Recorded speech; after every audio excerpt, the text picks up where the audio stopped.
Hi, everybody. Welcome to our Stigma-Free Society's live broadcast with the Surrey School District. This is our first one from the school year, and I just want to welcome all of you here to the Surrey School District. I think, Jessica, you have to somehow turn down your volume a little bit because I think I hear you. I hear myself on your computer. There you go. Can you hear? Can you still hear me though, or? I'm not sure if she can hear me if she turns down the volume, but maybe you have something logged on YouTube there or Facebook. But while Jessica's fooling around with the sound on that side there, I just want to welcome all of you to this broadcast on the shared traditional territories of the Kwantlen Sami-Arab and Kwantlen KC First Nations. We're in the Surrey School District, work, learn, and play, and we're really pleased to be here with you all today from the Surrey School District. And also we're broadcasting for the Stigma-Free Society. The Stigma-Free Society is a wonderful partner of ours, and through their CEO and founder, Andrea Paquette, and the work that we've done together in mental health and wellness. It's our pleasure to, I think this is the second, maybe third year that we've been doing these broadcasts with the Stigma-Free Society as our partner. Right now, this broadcast is going on their Facebook page, their YouTube channel, our Surrey School District YouTube channel, as well as my LinkedIn page. So if you are either watching live now or watching later on, I know a lot of people end up watching later on as well. We welcome you here and want to be able to chat with you about mental health. But today, I'm very happy to have again one of my teachers. I think she finished off the year last year, and I wanted to ask her to kick off the year because she just had a really exciting summer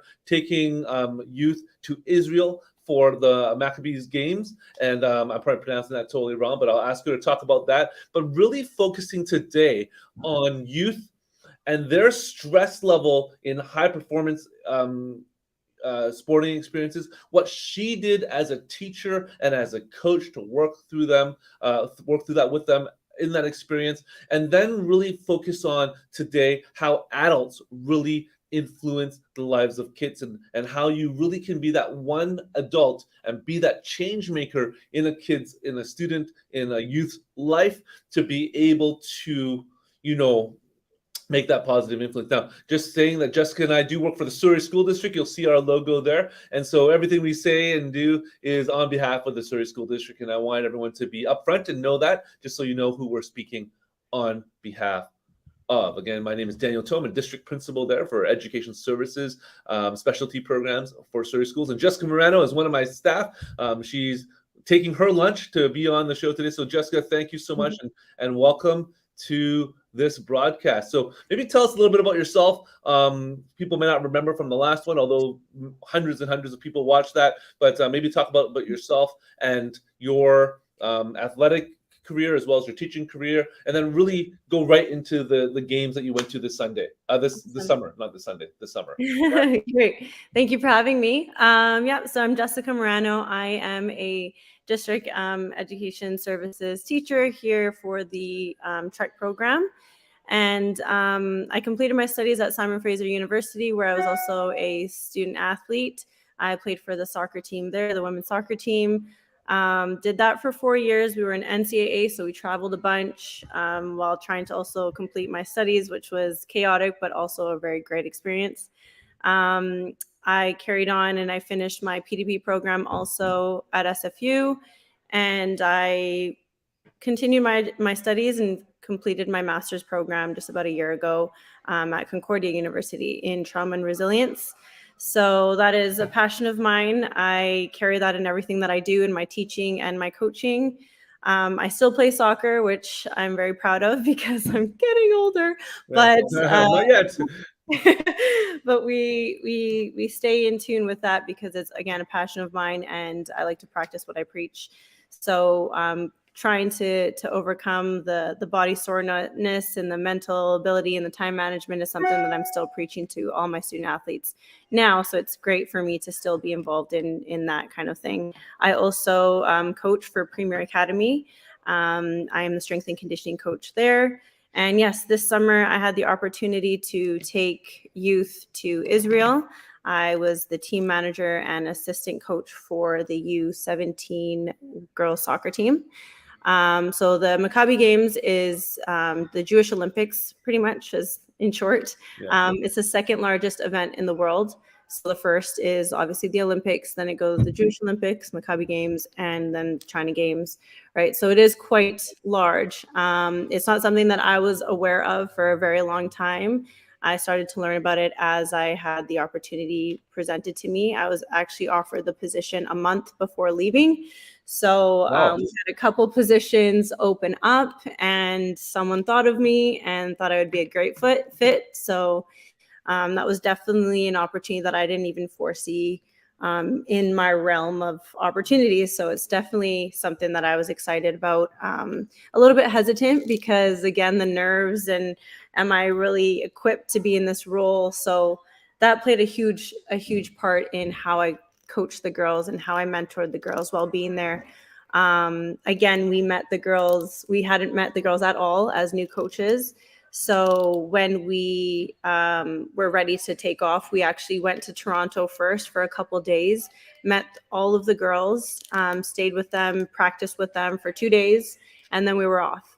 The first week, luckily, was an introductory week, kind of, where we experienced Israel. We went on tours.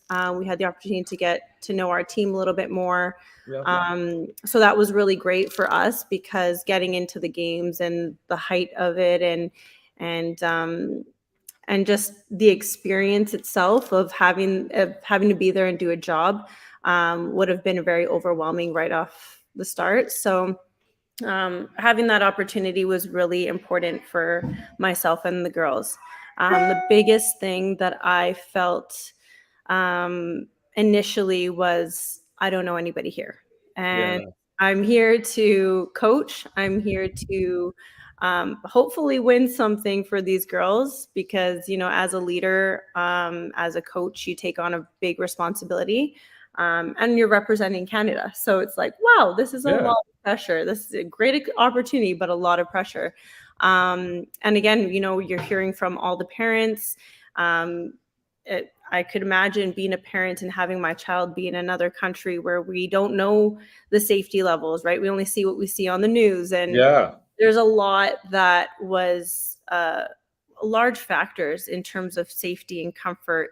So not only did I have to comfort the girls, I also had to comfort the parents and make sure that they felt safe with me being, the guardian or the parent on site for their children.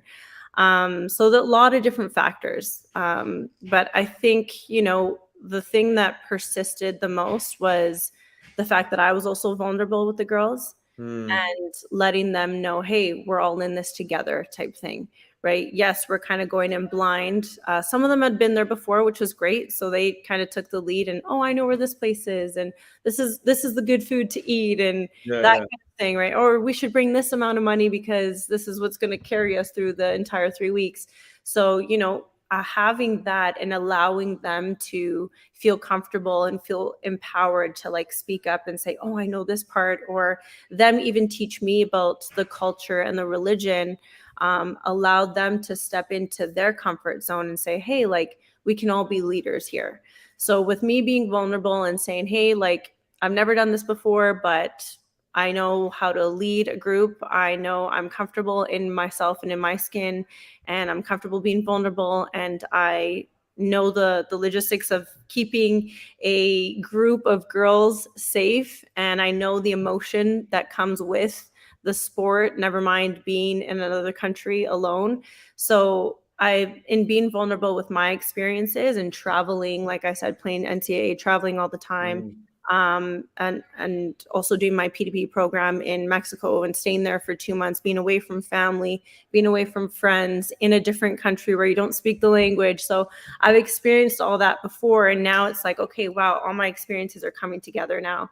And I'm actually using it and applying it and teaching these girls, hey, it's okay to try something new and challenging and to recognize that they are doing something courageous, right? That they'll one day teach their children or grandchildren or students maybe that they teach. Yeah. Yeah. So So I mean, I actually had another question, but I didn't know actually that you only had a month to prepare. I didn't realize you only had that. Like when you told all of us you were going, that was yeah. when you knew you were going.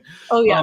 How do you, as an adult, and I think there are going to be a lot of adults watching this asking that, because when they're given an opportunity to work with youth or even at-risk and vulnerable youth, you're given a month to prepare for probably like a large experience, but not just for you, but for these kids. How do you personally prepare and mentally prepare to get into that experience, but also to get into that time, that experience, and get into the frame of mind where you're always on, like you're going to be Mhm. on that whole time. Like there's Oh no yeah. downtime. Even when you're sleeping, you got to sort of be aware of what these kids are doing, right? Uh, Yeah. how do you prepare for that and prepare for a stressful environment where you're working with youth? That's a great question. I think in being a teacher, we're taught to prepare as best as we can. Hmm. And sometimes we can over prepare or think that we're over prepared and have all our ducks in a row, but Yeah. you're never really prepared. You don't really Yeah. know what's going to happen, right? No. Right. So I think the biggest thing that I learned was prior to leaving, I did a lot of self healing, a Mm, lot of self work, a lot of reading, a lot of self trust, because mm, I know that I was ready, because I don't think that the opportunity would have presented itself if I wasn't. okay. So to believe in myself and to see and envision myself in the role allowed me to explore other avenues that I maybe would have never explored before. So when you prepare for things, you use the tools that you already have. That kind of limits yourself to gaining tools along the way. So I knew that this whole experience would have been a greater learning experience for myself. But with the tools that I learned along the way, I would have had to quickly use them. Right? Yeah. So I could use what I had already, but I needed to get myself to a point where I needed to be completely open minded. One thing that comes to mind is I lost my voice when I was coaching. Oh, There were just back to back yeah. games, and I was, like the change of air. I had like a tickle in my throat, and then all of a sudden it's gone, and I'm like yelling at the girls, like, "Hey, get back!" And then a girl turns to me and she's like, "I don't like when you yell at me," right? Because Oh, it's very high intensity, and I'm like, "I'm so sorry. I don't know how else to do this right now, but yeah. if I talk any calmer, you won't be able to hear my voice." So then I pulled her aside, had that conversation with her. It had to be me coming from a vulnerable place. So instead of Mm, a coach coming from the authoritative, like, "Hey, this is like how I'm yeah. going to talk to you, take it, deal with it," which, like, in a high stress environment, kind of sometimes it's cutthroat. Sometimes it has to be like that. Um, but for me to be like, "Hey, like, I need to take a step down and understand and let her know that I'm not coming from a place of like anger. I'm coming from a place of love." Get that out of the way. And then 2 seconds later, she turns around and scores a goal. Yeah. So it's like, so I didn't know that that was a tool that I had in the Mm, moment to just be like, "Hey, this is where I'm coming from." Just clarity, boom, straight.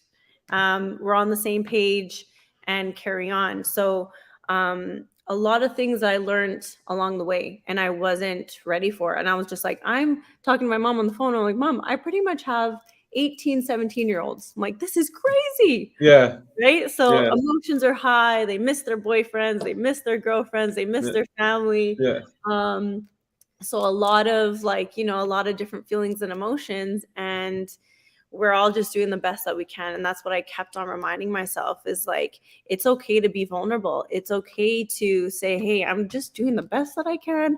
We're going to get through this together as long as we're on the same page, as long as we love each other," which is crazy to even say because I just met Mm, these girls and we're already like texting after a game, like, "Hey, you did an amazing job today. Thank you so much. Love you." Like yeah. that's how strong it is, right?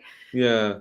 And then you mentioned like a key is building strong relationships with the youth, right? Building that trust doesn't come automatically, and you Right. have to build that very quickly. Mhm.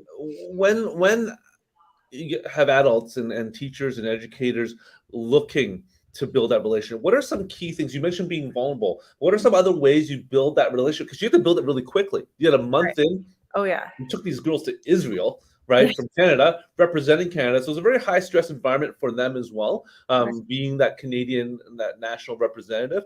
How did you build that instant trust over such a short period of time to be able to text, "Hey, I love you, thank you," and to build that bond where you can not only be their coach but also be their confidant while they're in this high stress environment? Yeah, and I think it was mainly constantly repeating, I'm here for you. Anything you need, I'm here for you. And understanding, being from a place where I'm not the coach or the parent, I'm putting myself in their shoes. Like, what are all the things that they're Mm, thinking about?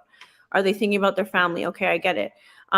Even if they wake up one day and they're in a terrible mood, it's not taking it personal. It's more like, okay, what else is going on? Right. mm, And there's so many things that could be going on, especially in that situation. Whereas, in an environment where you're in the classroom, it's like, okay, well, they just woke up, they just got from the house, got on a bus, came straight to school. What could possibly go wrong? There's a lot that could go on, right?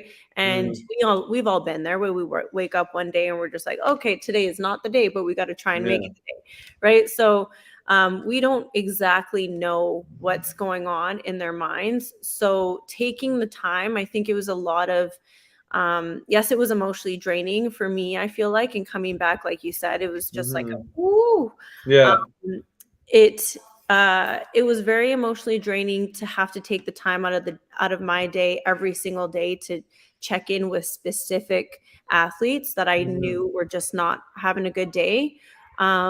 And then also opening the door. So if there were some days where I emotionally was at my point where I needed to read or go for a walk or go for a workout, I would just send a quick message saying, hey, if anybody needs to talk, let me know.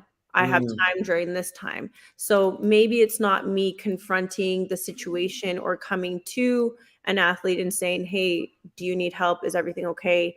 I noticed that this. It's more opening the doors and letting them come to me. So that's kind of the balance of, I like, we're human as teachers and as coaches. yeah.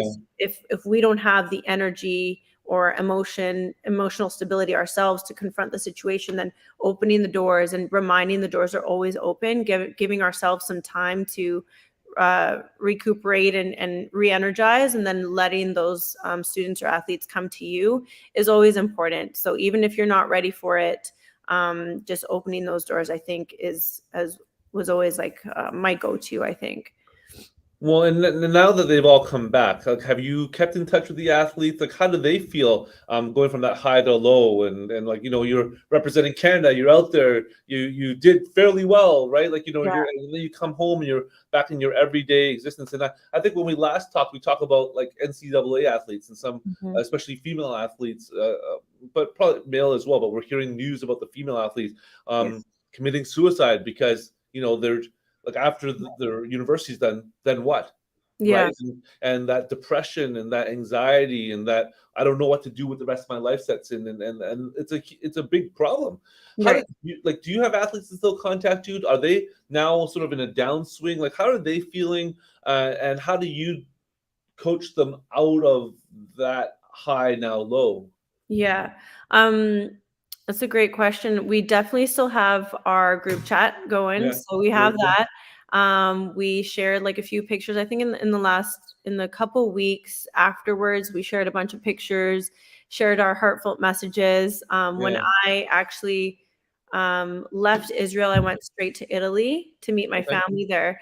Oh, So very I cool. wasn't on the same plane as them. So like giving them hugs, everyone's crying and I'm crying. Yeah. But I wrote like a nice little message to them, reminding them that like our relationship doesn't end here. Mm, Haven't really maintained consistent conversations with a lot yeah. of them. It Okay. is difficult. Most of them live on the East Coast. Yeah. So, but they did say that if I ever go over there, they have houses for me to stay in. That's awesome. We love Yeah. that. Still have some connection with some of the parents. Yeah. They noticed that some of the girls on the team had a great relationship with me and would voice, hey, like, Jess has my back, or I feel Yeah. comfortable, that kind of thing. So the parents have reached out to me and said thank you for having that relationship or creating that with them. um so I mean, the consistency of the conversations haven't persisted, but Yeah. do still have that connection. And when I come out with any programs that I have, mindfulness programs that I have, I always tell them first. So just to try and create that relationship with them. I actually recently opened a new website, so I asked them Oh, if cool. they wanted to have some part in it. So yeah, there's little things that I try and do to like sprinkle memory of me in there and Yeah. connect with them. But it's all love, and I have so many pictures that I'm still waiting to post. I think it's still emotional for me to like look Yeah. at. So I haven't posted much, but it's coming, and gonna create a nice little video for them as well. Well, that's the thing, is that maintaining that connection. I think when we're working with youth, right? Sometimes when people move to different places, or you move to, you're doing different things again, especially if they're on a different continent, not different continent, sorry, a different area in the Yeah. country, or Yeah. maybe even a different continent. Like some of them go to university, and it's hard, but them knowing that you're there for them, Yeah. and I think that that's key. And you, as the adult, constantly, even if it's not every day, but once a month or once every couple of weeks, maintaining that I'm here for you, Mhm. right? I think a lot of kids don't have that, and a lot of kids don't have that one person. They may have feel that some things they can't talk to their parents about, or some things they can't talk to certain friends about. To Yeah. have that one person that they can always go to is so important. Like, do you find that in your work as well? Like, you work with at-risk and vulnerable youth, right? Mhm. It's not just these elite athletes that you work with, but also in the work that you do for our school programs, you work with kids who don't maybe have strong family connections, or don't even have strong friend connections. Yeah. How is you being there for them helpful to these kids from your perspective? Because that's what you like, you've seen that, Yeah. right? Yeah, I think that that brings light to a really good point. I've learned in my life in general with the people that I love, the people close to me, that whenever a thought comes into my mind about them, I need to pick up the phone, either call them or text them. I think Yes. there's a reason for that thought to be there. So when a thought about even the girls on the team, there's a couple times where I've said, "Hey, thinking of you guys," or "Miss you guys," or things like that. Yeah. Some of the girls even, and that kind of provokes and it allows and opens the doors for them to do the same, right? So if I say, "Hey, just thinking about you," it allows them to be like, "Hey, when I have that thought, I'm going to do that too." Or when I'm in the dumpster or not really feeling 100%, I'm going to message this person because they think of me, right? Yeah. So again, it opens those doors. I have other athletes that I work with who, one's at Queens, for example, and she was going through a really tough time, and she's like, "I don't know who to message. I'm messaging you." And she talked to me, and I talked her through some things, right, and just reminded her of the person that I know and who I believe in, and the girl that she is, and how powerful, empowering she is, and whatnot. So trying to get her back on track. But with some of our students, even throughout the summer, they would text me and be like, "Oh, when does school start?" Or "When can I come see you guys?" Or "I'm bored. What can I do today?" So things like that. I think that happens because I've allowed it to, because Mm, with those same students, I'll check in on them. And like you said, it won't be all the time, but it'll be like, "Oh, I haven't heard from this student in about a couple weeks. Let's just see what's going on." Even if they've graduated, I'm talking more about like the graduation students yeah. that we graduated quite a few last year. So Yes. some of they're just like, "Oh, I'm bored. What are we going to do? What are we going to do in September?" So Yes. still keeping those doors open, having those little messages, little reminders will come in handy when they need you the most. Yeah, I mean, I I remember, sometimes even seeing students in malls that I've taught like 15 years ago, that I remember their face but not their name, because hundreds of them, right? But Mhm. when I was a teacher, I always kept the door open whenever kids had issues. They could always come see me. That didn't Mhm. happen a lot, but it Right. happened sometimes. But Yeah, I think that giving people totally. the permission to Exactly. speak to you is what's key, right? Right. Right. And I think the girls on your trip, they had the permission to speak to you, and you constantly give them that through text, or however you communicate with them. Your Right. students in your school programs, you give them the permission to come and see you, so they don't feel like it's a hard thing. If they Yeah. need you, they may never need you, Right. but if they need you that one time, then they know that you're there for them. And I think that is key when you're working with kids, isn't it? Yeah. That you give them the permission to be vulnerable to you, but to do that, you have to share some of yourself as well. Like you Mhm. mentioned, being vulnerable. Like how did you foster that with the kids, both in your school programs and also on this trip? Well, for me, it's a very easy conversation. I do have a birthmark on my face, so that's my Okay. first thing is that Okay. I've been bullied. I've been through the ringer throughout my education and had to stay focused, right? So, with that visible difference, it's something that I use to my advantage. And with them, all ears perk up and then they start looking and they're like, oh, yeah, that's true. Like, right. And I purposely don't cover it. And it's for a reason, because I think a lot of the students that I work with and even the athletes that I work with, they feel different already. When they Mm, feel excluded, when they feel like they don't fit in, when they feel like they've been pushed to the side, emotionally or physically or whatever, it's already a feeling of isolation. Um, mm, so having the visible difference, I think, allows me to introduce that as like, hey, this is vulnerable. This is me being vulnerable. This is who I am, but it's okay. And it's okay to be isolated in a way, because it allows you to be you.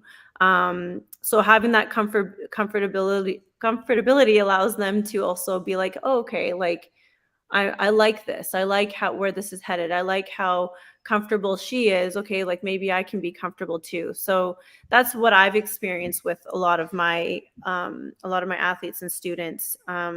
Just opening that door and then asking them, okay, like how are you different? How do you see yourself as different? How do you stand out? And then allowing them to view themselves as important instead of different. So reframing that right off the bat, I think allows them to see themselves in a different light. Then it gives them the confidence, and then they have the confidence to come forward and talk to me a little bit more. Um, mm. I think that empowering feeling is what removes our lack of confidence and our worry and fear of feeling vulnerable. So a lot of it comes with fear. A lot of it comes from fear from judgment. So getting that out of the way allows them to just be themselves. Well, and that is the difference, anyways. And we only have another few minutes, but Mm. you know, I think a lot of kids and even university kids, or the kids we've talked about that, graduate from being high performance athletes, or graduate with this huge connection, and then graduate to almost, from their perspective, nothing.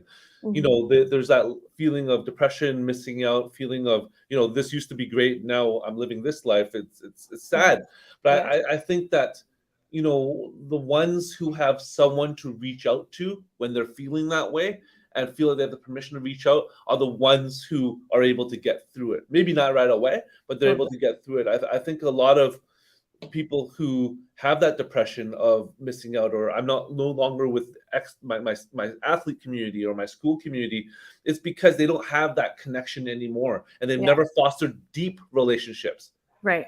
And I think you're able to, through however, what you just described, fostering deep seated connections that give kids the permission to reach out if they're struggling.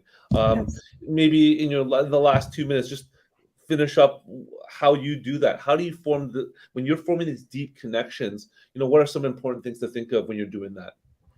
I think that again, it's student centered. So Mhm. again, focusing on them, focusing on what are some highlights about their life, or what are some lowlights where we can bring to light and say, hey, wow, you've gotten through this, and this. That's quite amazing. That's something that a lot of people would already give up on. So giving them the Mhm. confidence to again just come from a different angle and reframe their entire situation, where it's like, okay, well, you've accomplished this now. Yeah, there's a little bit of a quiet period, but what are our next goals? How do we look ahead? What are Yeah. we working towards now? So again, reframing the situation, the feeling that they're in right now. So I know I've been there before, where I'm always just like, what's next? But it's also enjoying where you are right now and giving Yes. yourself the patience to be like, wow, like I just accomplished that. Give yourself some time to breathe. Give yourself to be with yourself.